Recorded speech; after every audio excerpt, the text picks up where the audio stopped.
This warm and gooey triple cookie skillet is ready in under 30 minutes and sure to be your new favorite dessert.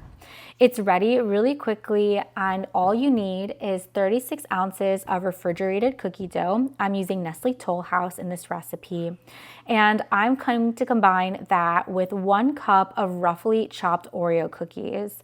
I'm using my spatula to mix everything together really well, and then I'm adding a half a cup of crunchy Biscoff cookie butter, and I'm swirling it in. Then I'm transferring my cookie dough into a small cast iron skillet. It's about 10 inches in diameter, and using my hands to push the cookie dough down.